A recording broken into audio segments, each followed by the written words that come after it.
welcome to this video.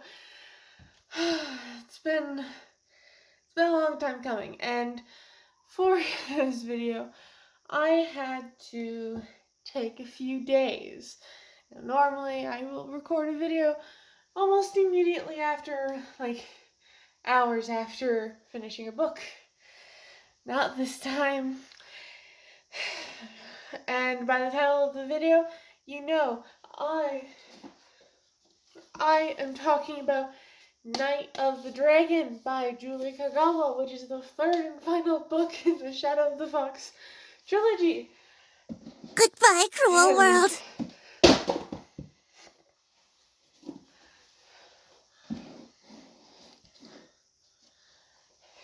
And let me just say, I spent a long time crying. Now, if you haven't read this or any of the other books, I highly suggest you go read Shadow of the Fox. The first book is iffy, but the other two are great, and I love them. And my heart already hurts talking about this, and I haven't even started.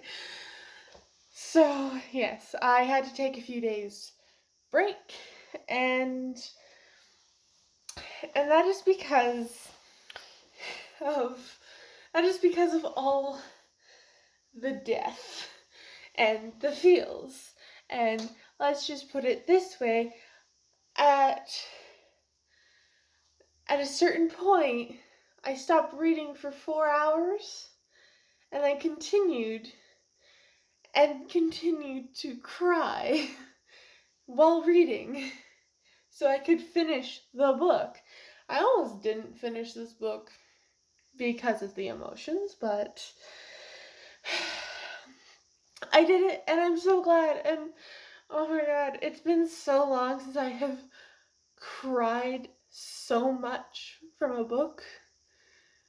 Granted, Julie killed off 4 characters I was not ready for. So we're going to start with talking about this. And first off, I'm going to just put this out there. The fox in Yumiko's dreams is Sugetsu, who is her father. Or really he's just a sperm donor, if you think about it. He doesn't care about his daughter. There's like no real emotional connection. He's just a sperm donor. He's father in name only. And oh my god, I had so many issues with this book. Well, not issues, more like, oh, I'm gonna cry. And I feel like I'm gonna cry right now. So I'm gonna try and make this video go as smoothly, as quick as possible. I hope I don't cry during this, but also it has not even been 48 hours since I finished, and I really just can't anymore. By the end of this book, Suki has managed to move on, and I love it. She deserves to move on and be in Meadow, and what are you doing? Sam? Hey, get out of my shelves. Yeah? Come on. And Suki just... Suki's just adorable. And she finds out about Okami and Daisuke being good couple. And she doesn't even get jealous. I was actually afraid she would. I was afraid she would turn into a revenge spirit, but I'm so glad she didn't. She's just she's a soul of pure. She's just a pure soul, and I love it. She's so good. Yeah, this book was also basically just one big, huge battle, and yeah, something that really broke me, only 2 chapters in, was Tatsumi going, "Who am I?" Because he doesn't know if he's Hakamono or if he's Tatsumi, but he's really both. And I actually like how at the end Hakamono and Tatsumi get their souls separated, because Tatsumi, no, I'll get to that later, but their souls are separated, and Hakamono doesn't even feel like possessing Yumiko when she takes up Kamigoroshi to bring the Kami no, what is that thing called? Well, the thing that makes you a god, basically. And that is in the Great Dragon. The reason there's even a summoning for the Great Dragon. Oof. But yeah, yeah. And while she takes that to the Great Dragon, which died by Tatsumi's sword and blade and stuff like that. Now, from basically page 150 to 355, well, 345, last 10 pages are just emotional, but from then, so for 200 pages, it's just a long battle, and this was a good book. I was afraid of why it was so short compared to the others, and then I realized why. So, to put it simply, everyone but Yumiko died by the end. And our first culprit of that was Rika. Rika's death did not resonate with me as well as some others, but I did shed some tears. I shed a few tears for Rika when she died trying to protect the Moon Clan Daimyo. And another thing, the Moon Clan Daimyo, Tsuki Kiyomi, is Yumiko's mother, and I love it. And Yumiko ends up becoming the Moon Clan Daimyo in her immortal life. Because yeah, Yumiko's also immortal, even though she's only half Kitsune. She's immortal, and it makes things so much better. It makes things better in the fact that she can reunite with the souls of her friends that have died. So yeah, Rika, I ended up shedding a few tears. Not as much as some other characters. I was able to move on with Rika's death pretty quickly. Now, Kami and Daisuke, who are both talking about glorious deaths, they get their wish of a glorious death. And these were the 2 deaths that I had to stop reading. And I basically was I'm gonna cry. I was basically physically crying and bawling my eyes out. And literally just ugly crying for 4 hours before I thought I could do it. And I immediately started reading, and the emotions came back. So I was reading the last half of this book in tears. And just mentioning their deaths, like, they get to move on and stuff, and Suki brings them back to help Yumiko.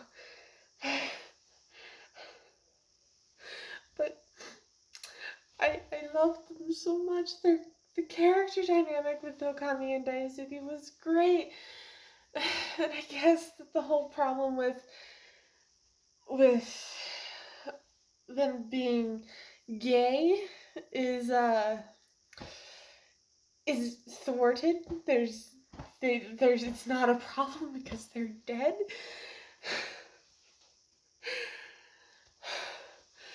But my God,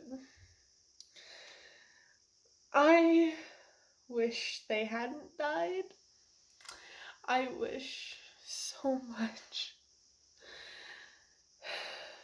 Their glorious death of honor. Just, why did they have to die?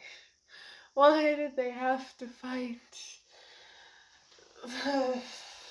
the second Oni general? I forgot his name, but goddamn it, I want him to. Of course, it was the demon that killed Daisuke, but the damn scorpion twin, because I believe her sister was killed. Yeah, her sister was killed, and so she ended up killing Okami because of that. I can't.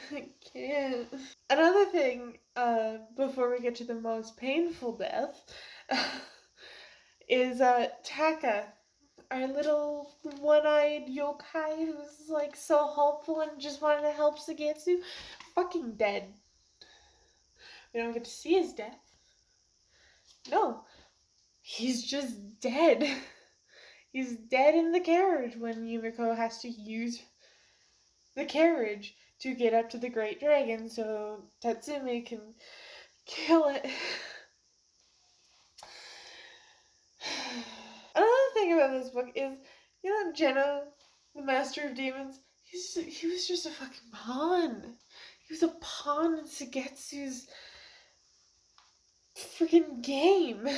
It's all a game to him. And it's a game that plays with my heart.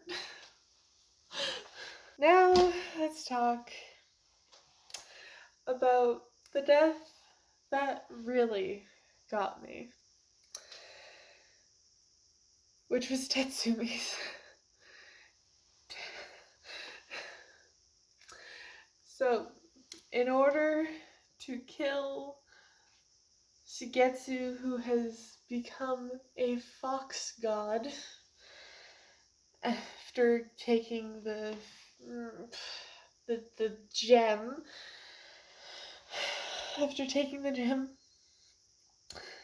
the only way to really kill him, because they keep his illusions and stuff, and he had already, by what I understood, shoved a clawed hand into Tatsumi's chest from the back, so through his back, and Tatsumi was gonna die anyways at that point.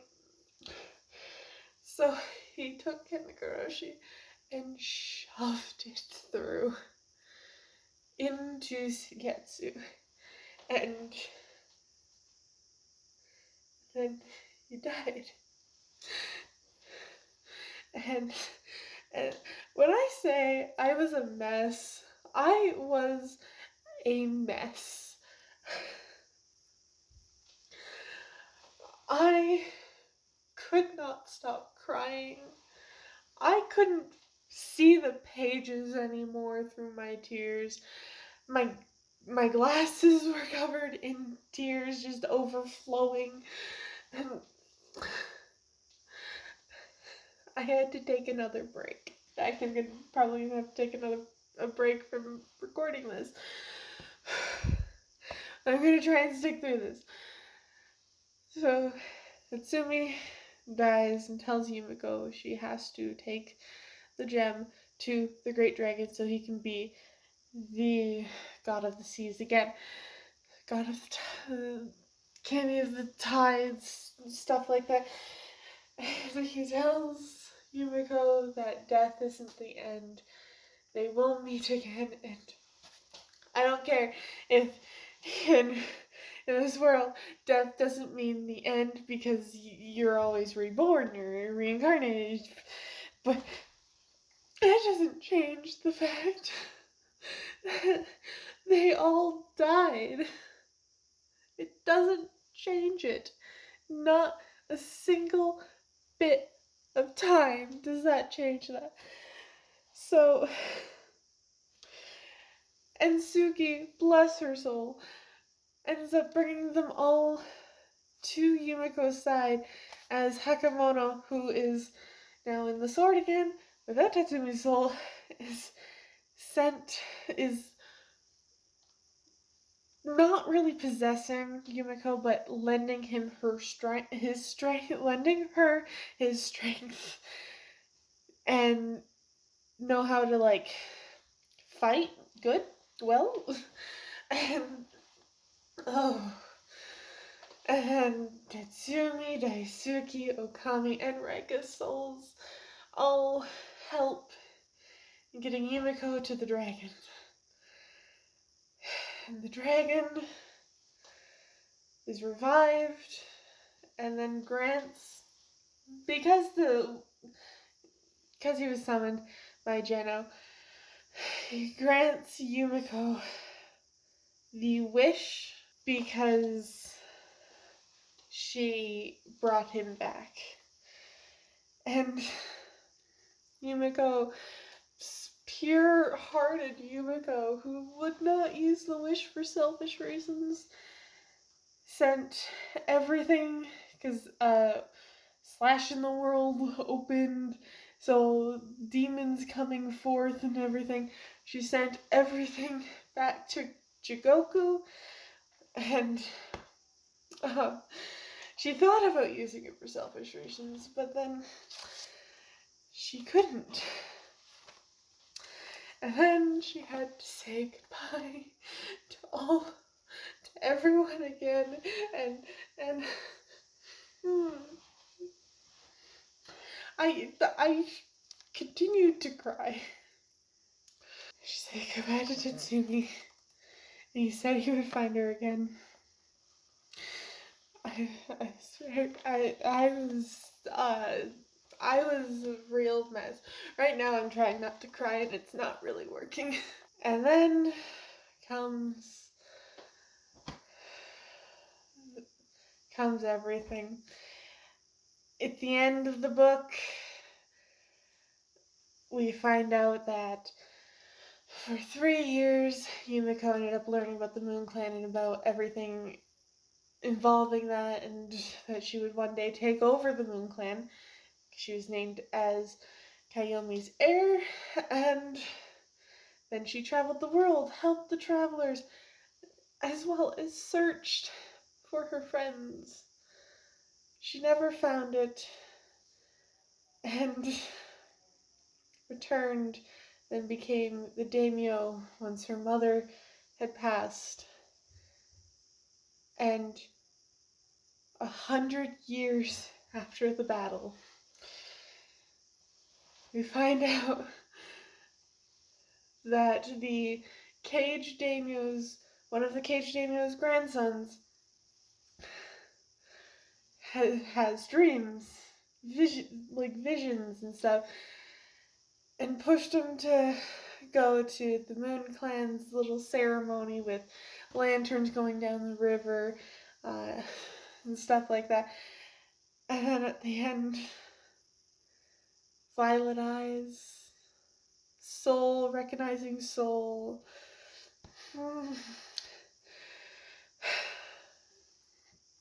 And the final words.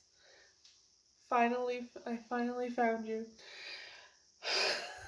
So Tatsumi ended up getting reborn into Cage Clan again, and then they found each other, and it sort of brought a little bit of joy, but I still fucking cried, and I'm still upset, and so yeah, I cried a lot during this book.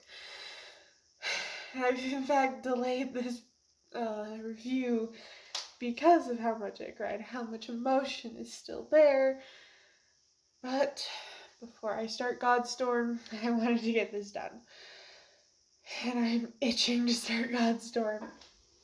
So, yeah. This series is one of the best series that I've read in a while.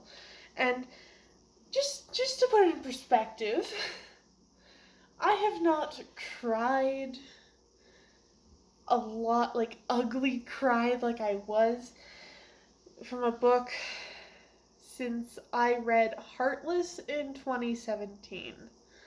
Wait, no, that's not true. Since I read the I Am Number 4 series, or did I read Heartless after that? So it was either Heartless or the I Am Number 4 series with The Fall of Five, that book. So it was either one of that, Fall of Five, or Heartless. I believe it was Heartless. I believe I read that after.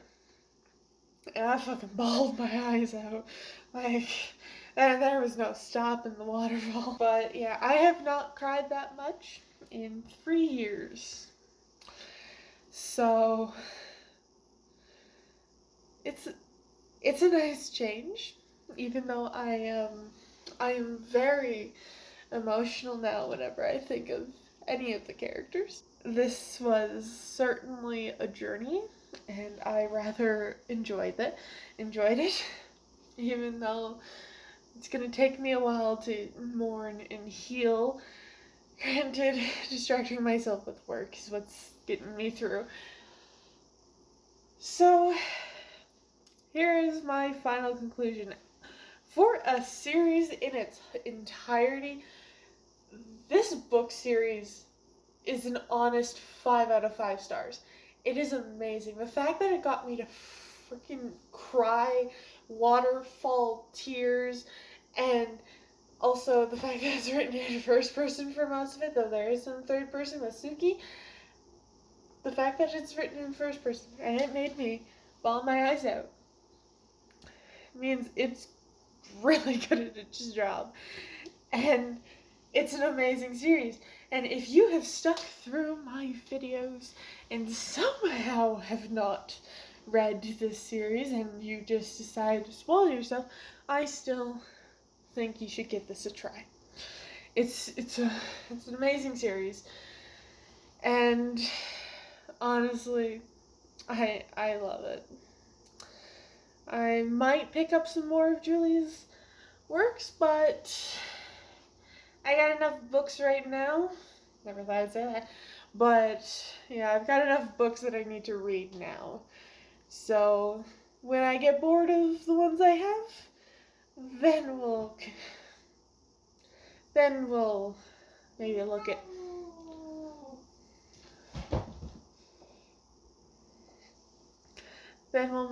at some of Julie's other works. That's everything for this video. I'm an emotional mess, but I will go read Godstorm now, well, tomorrow, because it's really late and I have work tomorrow. It's past midnight at this point. But yeah. So that's it for this video. If you liked it, give it a thumbs up and a like down below this video. And if you want to see more videos from me, please subscribe and ring that notification bell, because I don't have a set schedule and you can get notified whenever I upload new videos. And I will see you all in the next video.